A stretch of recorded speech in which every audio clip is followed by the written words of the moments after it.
My mother died when I was young. She was hit by a car right before Christmas. I saw all of my mother's blood on the street, and so I got a hose and I washed it off. And once it was clean, I felt so much better. A little girl loses her mother in the most brutal way possible. And what does she do?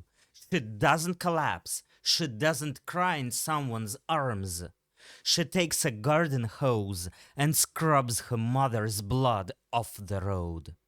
This is the moment that defines Bree Van de Kamp. This is where her obsession with control begins. When life becomes unbearable, Bree doesn't feel, she cleans. This one scene explains her entire psychology.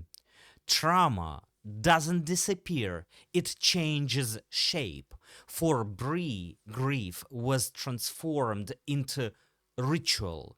The compulsion to clean, to polish, to perfect. This became her survival strategy. Bree Van de Kamp, who lives next door, brought baskets of muffins she baked from scratch. Bree was known for her cooking, and for making her own clothes, and for doing her own gardening. Years later, that same little girl grows up to be the perfect housewife. She makes muffins from scratch. She wears that perfect smile from the mother and seems like the kind of neighbor everyone admires. But perfection is not a personality trait, it's armor. And armor always tells us there is a wound underneath. Yes, Bree's many talents were known throughout the neighborhood, and everyone on Wisteria Lane thought of Bree as the perfect wife and mother. Everyone, that is, except her own family. And here the illusion cracks. Everyone loves Bree except her own husband and kids. This is the paradox of obsessive compulsive character. Perfection works for the outside world, but destroys intimacy inside the home. From the start, we are watching a character who looks like an advertisement but lives like a prisoner. Her family isn't held by love, they are held by rules, by rituals, by fear of disappointing her standards. Did you kill your wife? And they didn't find anything. Is that because you scrubbed the house so thoroughly? When I'm upset, I clean.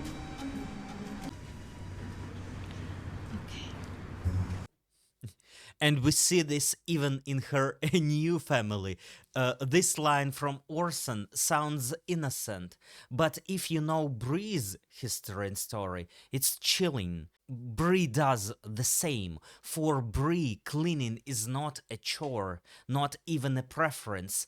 It's a compulsion, a ritual that gives her the illusion of control when she feels powerless. Psychoanalysis calls this substitution.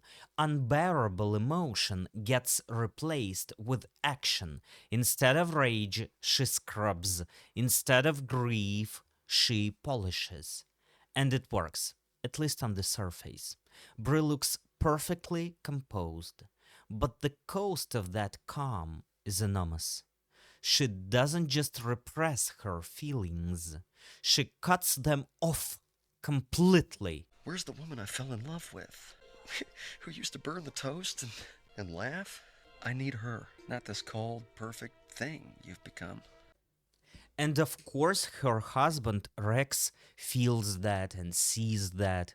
Rex doesn't want a mannequin or a porcelain doll. He wants warmth, closeness, something real.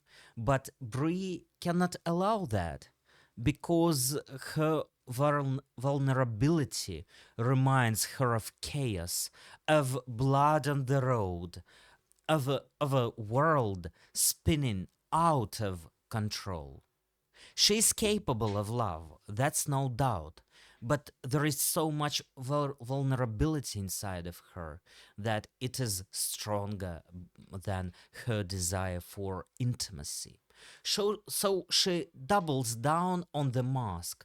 She becomes colder, more perfect, and every time she hides a tear or fixes her lipstick before leaving the bathroom, she strengthens the walls of her prison.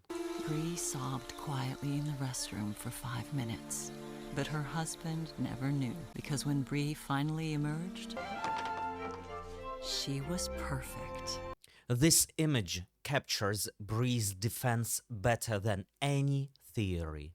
She cries in secret, alone, and when she steps back into the world, her mask is flawless.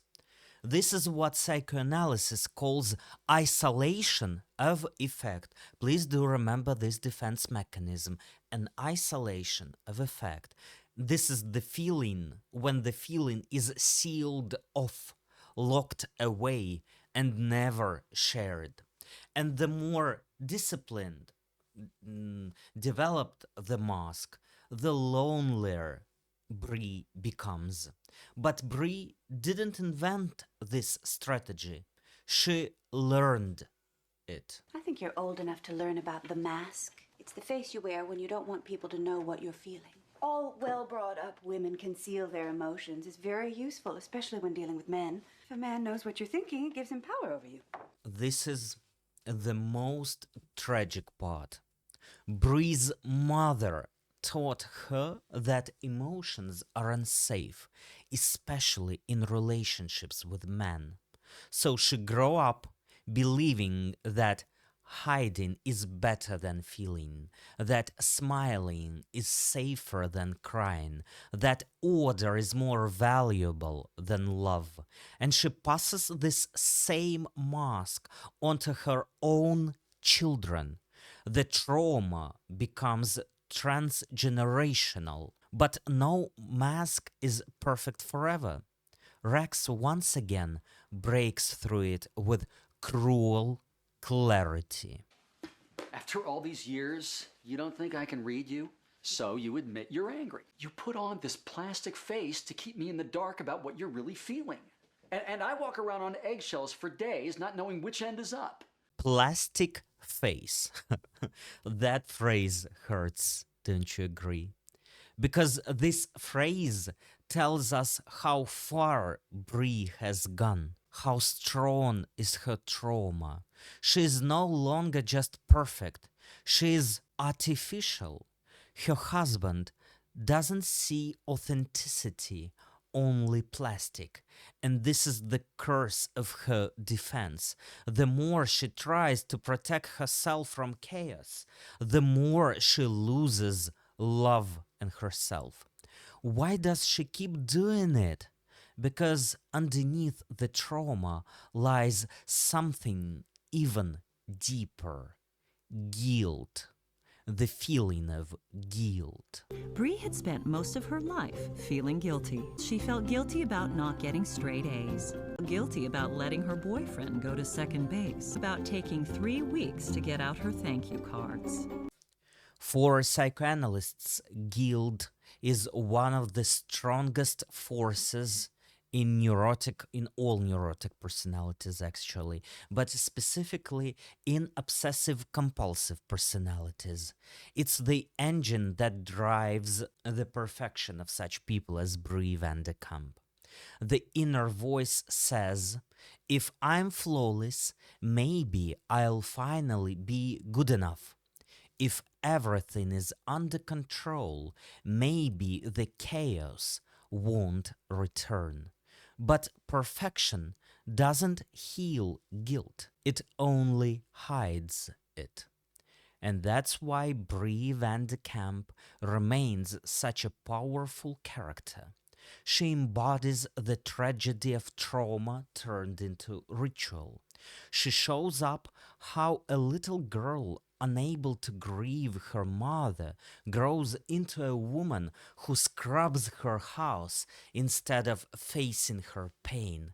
How a mask of perfection can protect and also imprison.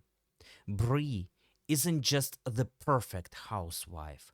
She is a portrait of trauma, guilt, and obsessive compulsive defenses. Her muffins, her cleaning rituals, her spotless home, they are not acts of love, they are scars. They are her way of saying, I will never let chaos touch me again. But the cost is isolation. Her husband feels shut out, her children push back, and Bree herself becomes a stranger behind her own smile. And that's the question her story leaves us with. How much of our perfection is really about love, and how much is about trauma and fear? In the next chapter, we'll see how Bree's perfection turns against her own family, how her husband and children become trapped in the very order she created to feel safe. See you in the next video.